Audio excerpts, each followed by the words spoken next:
How to apply color theory in retouching. While I'm doing the base retouch, let's talk about color harmony. There's a simple rule called 60-30-10. 60% is your dominant color, 30% is supporting, and 10% is your accent. But how do you choose the right colors for your image?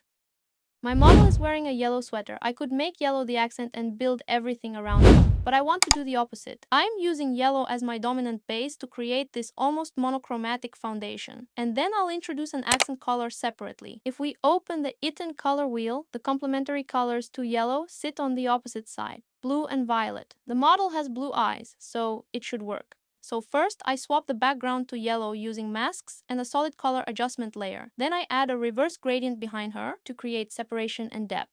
After that, I start introducing violet tones into the shadows. This way, the image doesn't feel flat or overly warm. For the 30% supporting color, I'm keeping her natural skin tone. It has that subtle red warmth and it balances the harmony perfectly. Like in my previous edit, I want her to slightly melt into the background, so I sample the background color and softly paint over the edges of her outfit with a low opacity brush. Then I add a bit of grain on top to avoid posterization. As always, I'm layering overlays, but this time I'm going for a dreamy look. I add prism effects. And do you notice how they naturally contain violet and blue tones? Perfect for our complementary scheme.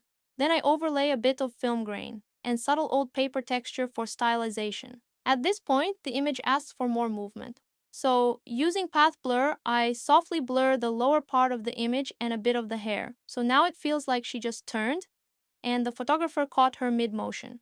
Finally, I sharpen the skin and especially the eyes so they stand out. And I tone down the highlights and make them slightly more matte.